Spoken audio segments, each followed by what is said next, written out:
So anyway, I was telling him, man, you can't. Oh, hey, yeah, here we go. The Texas Porch, Texas Talk with a touch of sports. I am JP Heath.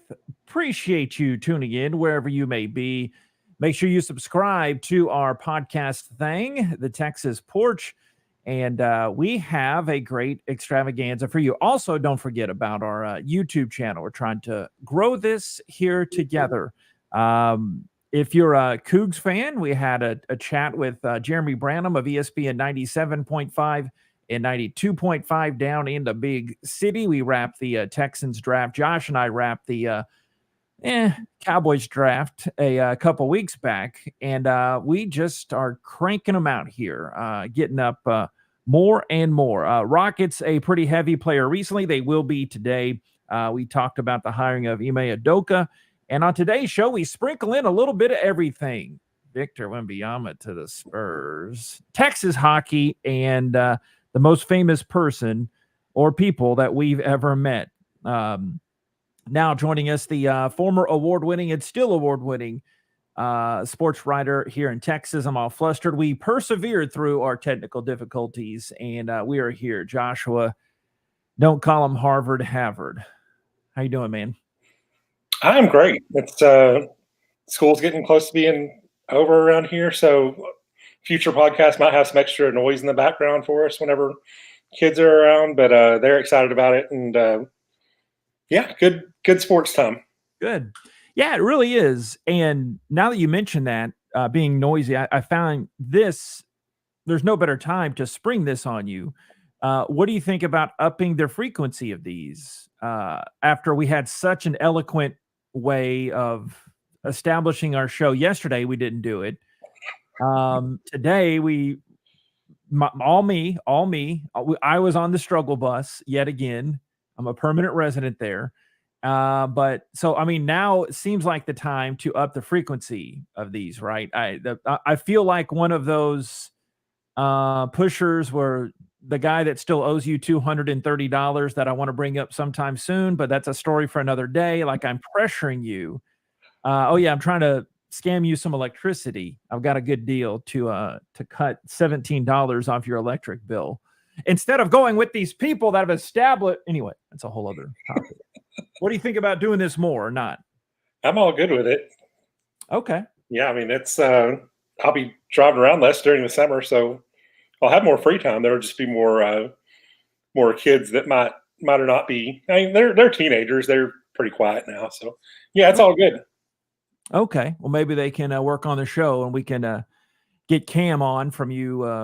I guess that's a different house. You upgraded out to the burbs, and Cam isn't in the. You didn't banish him to the garage anymore. No, he's in the other wing of the house now, but it's still part of the house.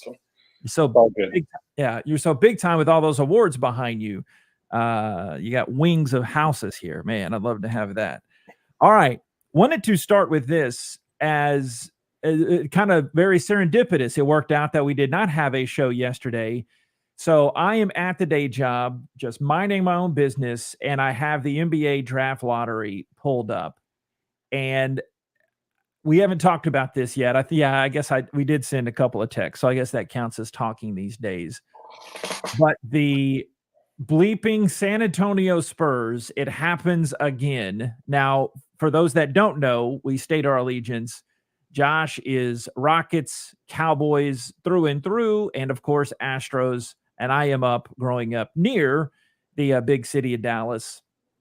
Hour outside in the Great Commerce. I'm with the teams that you would think of there, and dumb Cowboys fan that I am. Anyway, Mavericks, Rangers, of course, and Stars we'll get to here in a second. But we had to touch on this with Victor Wembanyama. For those that don't know the backstory, essentially the NBA scouts say this guy is the most can't-miss guy since LeBron James. And again, there's a little bit of skepticism, as you would have with any top flight prospect, but 7'4", small forward, essentially. He can drive, he can pull. He has this one freakish highlight where he misses a three-pointer, grabs his own miss and dunks it all in one motion. Who does that? But this guy apparently is like the future of basketball, and like the guy that LeBron's going to pass the torch to, it's the next big thing. And the Mavericks had about a 3% chance. There are other dynamics that we won't peel back now. The Mavericks had about a 3% chance, but the Rockets, the Spurs, and who else was there at 14% had a chance? Pistons. Yeah, that's right, the Pistons. Well, thank goodness he didn't go to Detroit because his career, at least the Spurs have won titles. But I was so mad and sports mad. I could not believe that happened when the Spurs win the draft lottery for a third time. They did it with David Robinson. They did it to get him number one. They got Tim Duncan number one overall. And the enemy of the enemy is our friend. And in this case, Josh and I talking here, I just could not believe those bleeping Spurs that they got the number one pick and that they'll be to San Antonio. I'm sorry, San Antonio. I love you. I have a tight tie to the history, my history going to San Antonio, but I keep rambling. I was so sports upset last night. I could not believe, but I could. It made the most sense. Is San Antonio getting this one? Is this like pro tanking or anti tanking? Because they've tanked twice in the last 25 years, and both times they've gotten these guys that are potential guys at the top of the draft that are really supposed to do something. So the first time forever this year they just totally went out to lose, and they didn't even hide it. Like the Mavs got fined for doing it, the Rockets didn't get fined for doing it, but they go out and do it. And I guess the thing you hate about being the Spurs is they'll make it work. Like if it was the Pistons, then he'd be good, but they wouldn't have anything around him, so you never know. So with Popovich and that organization, you tend to think that it's going to sting you for 15 years, like anybody else except them, especially them being in the same division, same conference, same state. Then I see what you're saying. Like I'd resign myself because outside of the Astros choking or not choking, them tanking and it working. Freudian slip. Yeah, exactly. Outside the 1 year, the Astros they tanked forever and it worked. It usually doesn't work, but for the San Antonio, it's totally worked both times. They've done it the last several years. That's a great analogy. I didn't think about it in that sports comparison there with the Texas theme, with what the Astros did. Me being a Rangers fan and you playfully and not so playfully rubbing in my nose all of the wins and that one title the Astros got last year, that one clean title that the Astros got last year. I'm over it now. I can let it go, as you can obviously tell. But then with the Spurs, you're right. Like they make it work so well. Utmost respect if we have had some Spurs fans come across this. I don't mean this out of anger, and I don't even mean it out of respect.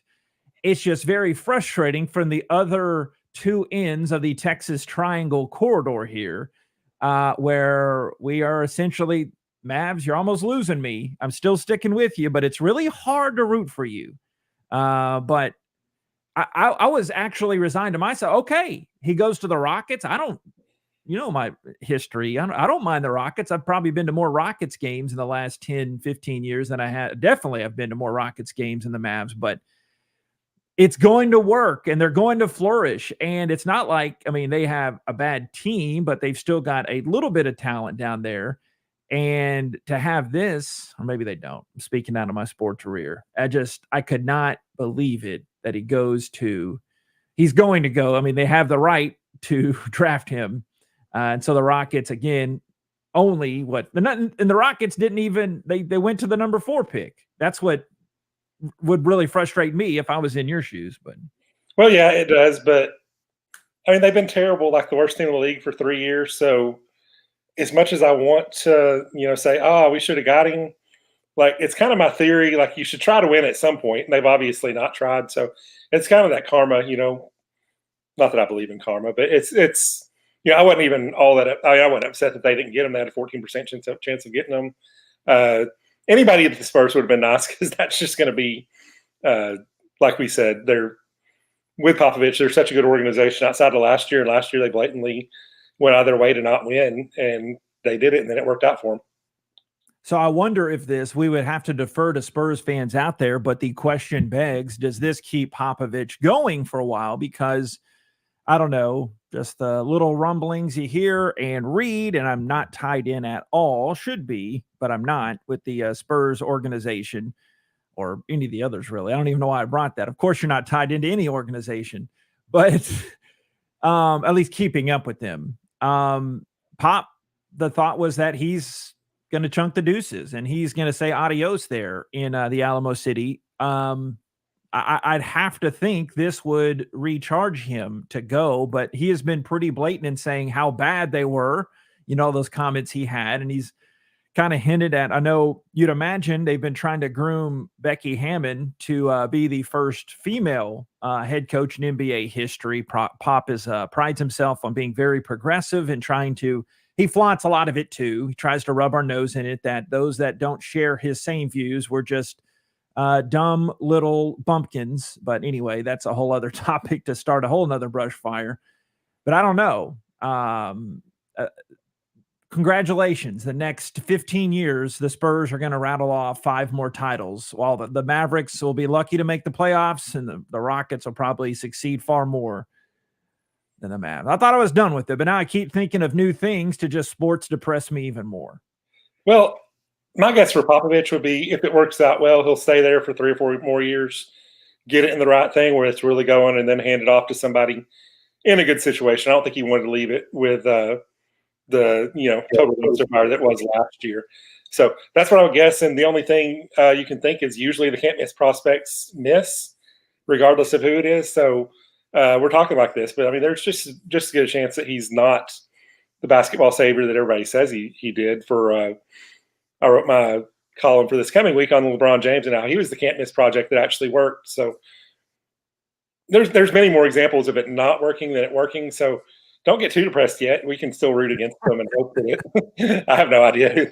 He seems like he's fine. Like, I don't see why we root against him personally, but I mean, there's a much better chance it doesn't work than it does. So you can hold on to that. Yeah, but that whole karma, that sports karma, you're right. I don't believe in karma either, but from the sports side of things, the Schadenfreude, in the past, I've reserved that just for the Astros. And then I even got over that. I was like, you know what? Who cares anymore? It doesn't matter. But hey, if there's sports karma, the Astros probably don't win titles, and the Patriots probably don't win titles. So it's not there, and that's as obviously as an Astro fan. So there you go. The best thing you've ever said. Oh my gosh, that's like anyway. You made me feel a little better. Not that I even thought I was in a bad mood, but all right. So moving on to the Dallas Stars. I also wanted to touch on this because I don't know if you know this, but this is a podcast that respects hockey. And I got into it the other night, and the Stars are going to the Western Conference Finals for the first time since their COVID year. A lot of sports didn't count during COVID. I just want to throw it out there eventually. Okay, Baylor, you listening? Okay. Anyway, the Stars lost in the Stanley Cup final. Oh, what happened there? I just blanked out. But the Stars, I don't know if you know this, but it's not a coincidence. I was interning in Dallas for the Mighty Blowtorch WBAP. And then with my college radio days, I would get passes, and I went to a lot, 4 or 5, whatever it was, playoff games in 1999. And then in 2000, I saw the Devils skate the cup.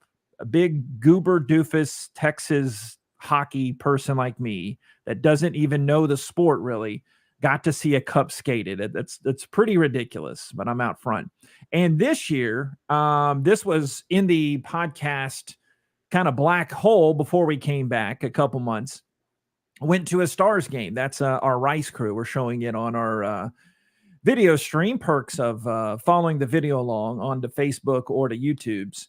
But that's our Rice broadcast crew, and it's amazing. It's electric. And I admit I know the very basic nuances. It's like it's 1995. Whenever the Stars moved into here, that's like me right now. But I loved it, and I found myself getting really excited. I found myself as a bandwagon fan, and there's your boy Mitch. He was on the road trip as well. I guess just a next door trip for him. But really, really geeked up to watch the Stars in that team that they are playing. Who it's not coming to my memory right now, but I'm trying to vamp because I'm in the speaking business. And the Vegas Knights. That's right. Yeah, you did the money sign there. The Vegas Knights. Anyway.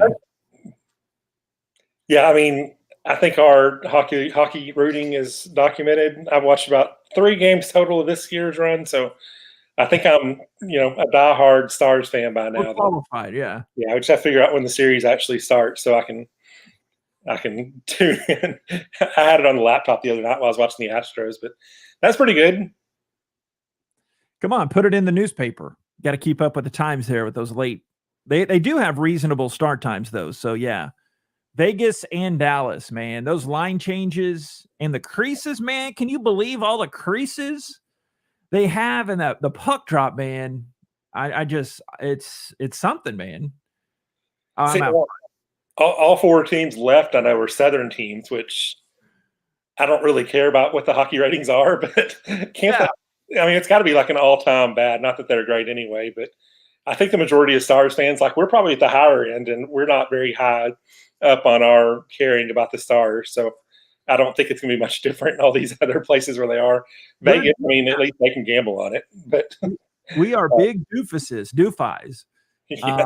We don't deserve this, but there are some really dedicated fans. I will give that to them. And I used to have the opinion that they don't know it, but it's been 30 years almost since the Stars have been in Dallas. We just snatched them away from a northern city. But yeah, how about that? You bring something to mind. I heard. Put this in context, Josh. Are you sitting down? Okay, you're sitting down with all those awards behind you. The last time a Canadian team, I'm going to wow you with some hockey knowledge here.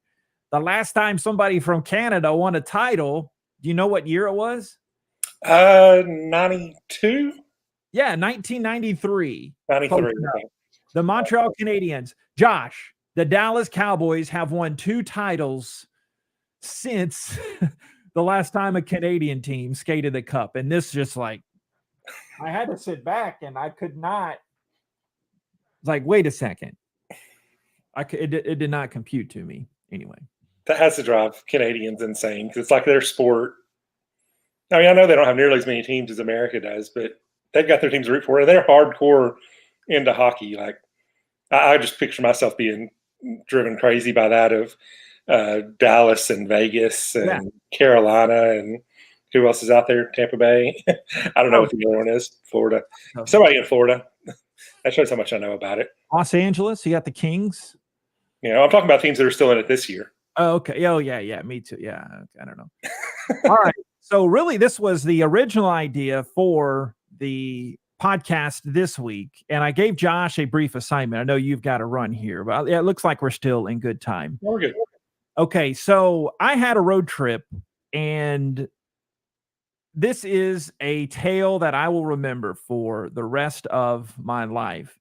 So with the day job, with the greatest institution of higher learning in our great state of Texas, the mighty Rice Owls. Where are we at? Up here? Yeah, right there. So we had a road trip in at Western Kentucky. Fell short, Josh. We fell short 3 games. It was a tough one. Yeah. Careful your words there. You don't want to offend anybody. That's another story we do need to tell at a later date, but I don't know. I don't want to vamp anymore. But so we flew through Nashville, and I always like flying through Nashville because not to scoreboard you, but I fly a lot for the job. And Nashville is by far the greatest airport. If we have any advertisement possibilities coming up here, they'll come. Trust the process. It's got to be, I don't know how we tie it into a Texas podcast because Nashville and Texas, you would think butting heads, especially on the music scene. But anyway, love going through Nashville. And we land Thursday, and I'm walking down. Doesn't matter really where I sat, but I'm just getting off the plane, and I turn and look to my right. And I know you've already seen one of these pics I'm about to show, but I see this older gentleman dressed in white, and immediately I say, "That's Pete Rose." And I said, "Wait a second." I was talking to my dad at the time, and I said, "That's Charlie Hustle." And I said, "Dad," it was funny. Like my dad, and I was telling him like, "Hey, I just saw Pete Rose." And he was like, "What? What?" And so the immediate thought is, do you bug him? Like, do you go up and talk to him? And my immediate thought was no. I was like, I wasn't trying to be JP cool, but I didn't want to, I don't know, because he already had, you can kind of see in that pic, uh, he's looking up. I cropped it a little bit. There were some people, I guess you can't see my arrow, but there's some people over to the right there that he was talking to. So I was like, I'm not going to be the goober and have my thumb up my rear and say, "Hey, you want to take a picture, dude?" There, wasn't going to be like that. But as I'm saying that, I was like, "Dad, I got to go." So I had a decision to make. Like, do I go up? And then I turned and looked back at him because I'm in that crossroad. I had plenty of time. I wasn't going to miss a bus or anything. But some of the rest of the Rice baseball team was coming down. And I talked to one of the players, the great guy Garibay, and I was like, "Hey, do you see Pete Rose there?"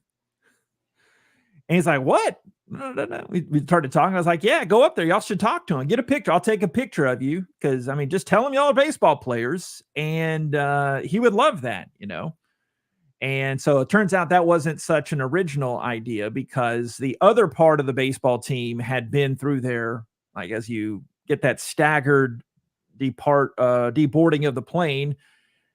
A lot of the other guys were there, and they met him too. But I went up and he had it was either his daughter, granddaughter, sorry, ma'am, if you're listening, or some handler was there, and she immediately knew what the score was. And I wasn't planning on getting in the pic, but here you go. I sent this to you shortly after. I think you were the first one I sent it to. And there's Pete Rose, some of the team, and I shook his hand because we were in a line there, just shaking his hand. And then he said something to the effect of, "Where's your Friday night guy?" or "Where's your best pitcher?" And I said, "Oh, Pete, you could get a hit off him right now." Because I just wanted to have something to say to him. And I was like, this is Pete Rose. In the meantime, before I'd come up there and we took this pic, I thought, man, this is a sorry guy.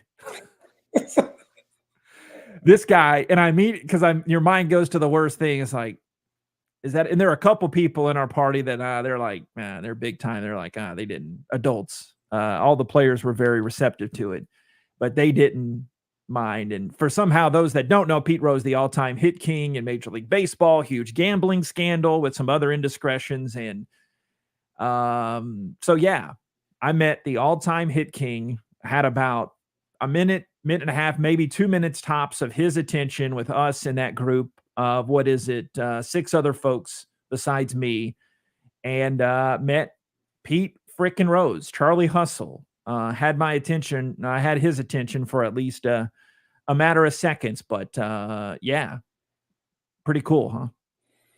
Yeah, that's one of the more unusual texts that I've gotten where you text it like, I don't know what is afternoon, like, so this just happened and I'm expecting like, I don't know what I'm expecting from you. Probably some awkward story about you talking to somebody that you shouldn't have or something like that. And then you send a picture. I'm like, whoa, that is Pete Rose. And so I had to show the people at my office, even our photographer, Joel, who, great, great guy, not a sports fan at all. He recognized him. So that was, that was scoreboard on a list of accomplishments. And I know we can say what we want to about Pete Rose, but that's years. I mean, that's years ago. He still had more hits than anybody else out there. So you can't.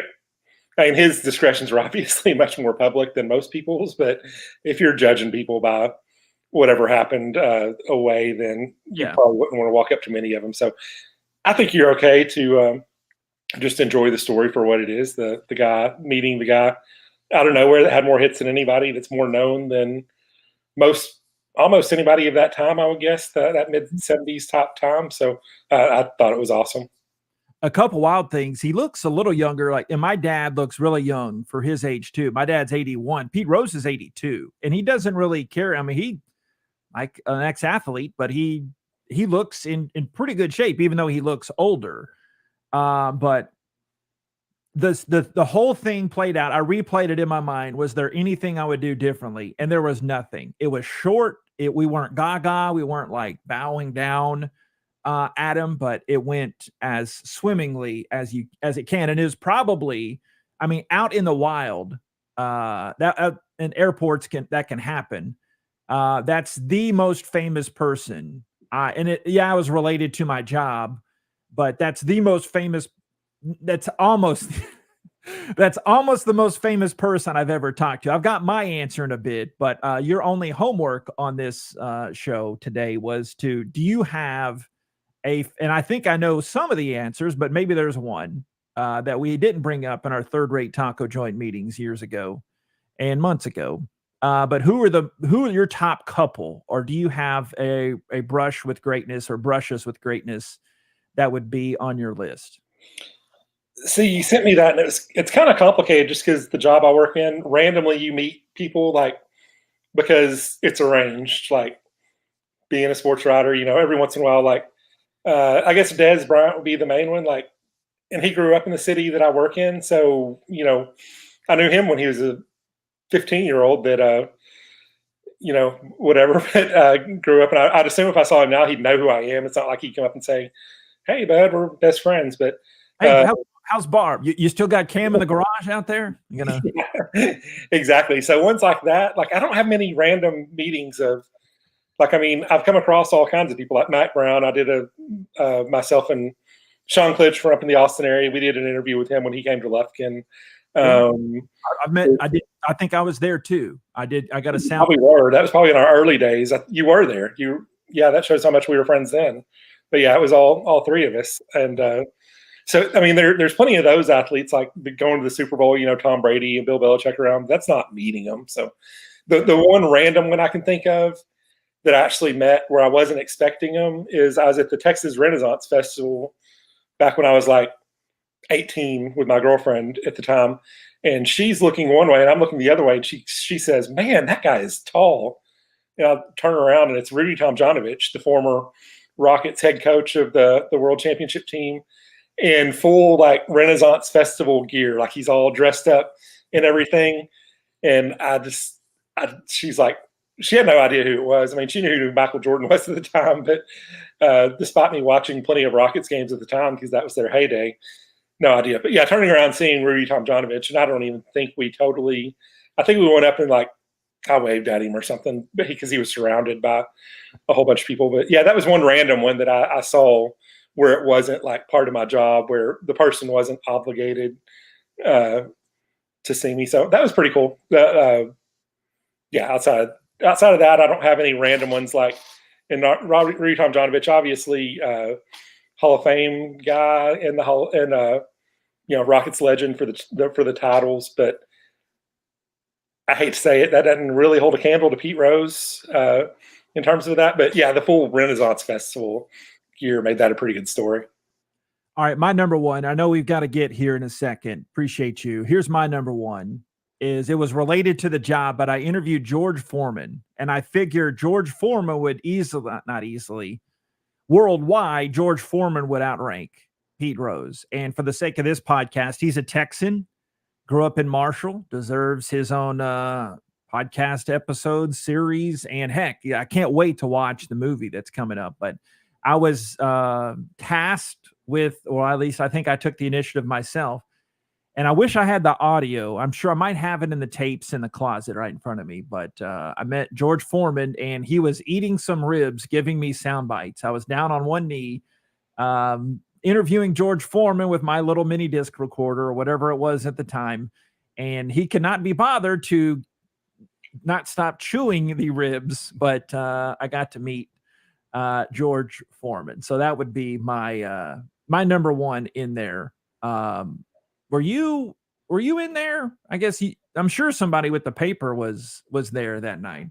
I remember, I think I was working with paper then, but I think it was back when I was a sports writer. So my guess would be Edwin, my boss at the time, was probably the one that was that, because I remember reading it, or maybe it was somebody else, but it wasn't me. But yeah, George Foreman would be a fascinating one. I mean, fighting with Muhammad Ali, and obviously his own story of the jungle. Everything.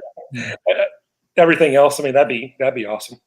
So George Foreman, Pete Rose for me, and Dez, Brandon Belt, Anthony Rendon, Jose Cruz Jr., Paul Giannis, but that's with the day job. So I'm around former big leaguers almost daily, Josh. So I'm not as enamored as I used to be. But all right, now it's time for, I don't even have my sounder here.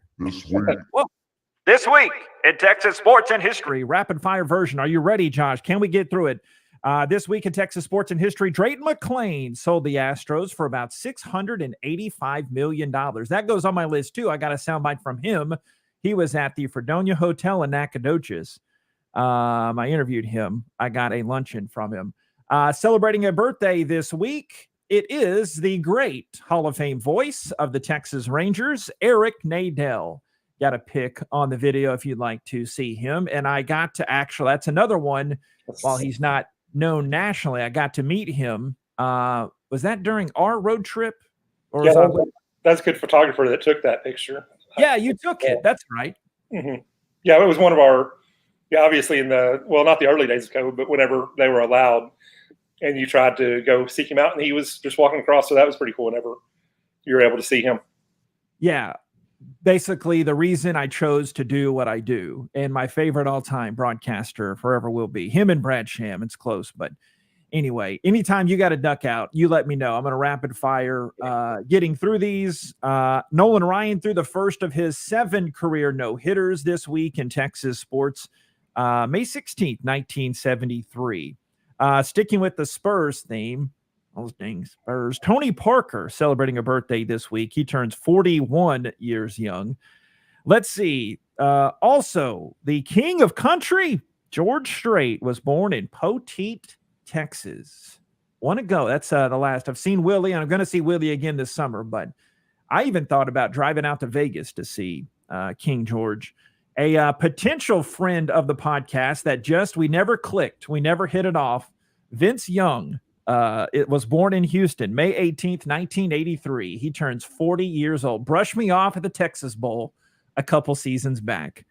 And let's see. Battleship Texas was launched May 18th, 1912. World War II fought in Normandy.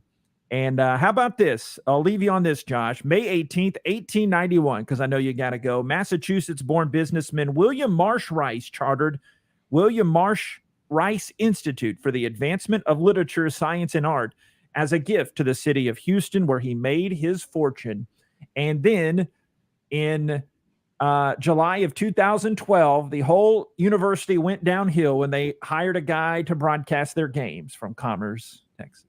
How do you sneak in there anyway? I know we've discussed that many times, but that's, I've got the smartest daughter in the world, and she's not sure she can get into the school, but my idiot friend there, I use the term loosely, he's the play-by-play guy of the Rice. So, the world's not fair. Yeah, I've got nothing but respect for all the Rice people. I've loved, they've all, maybe with a few exceptions. No, not really. They all treat me great whenever I come down there, which is many times. In addition to you do a great job of the games. Yeah, next week, get out of here. You got to put your shoes on. You got to go. But I'm trying to coach Josh. Thanks, man. Take it easy. I know you got to get. Okay. We had some technical shenanigans there before, and Josh was nice enough to hang on. But also continuing here on this date, Texas sports and history this week.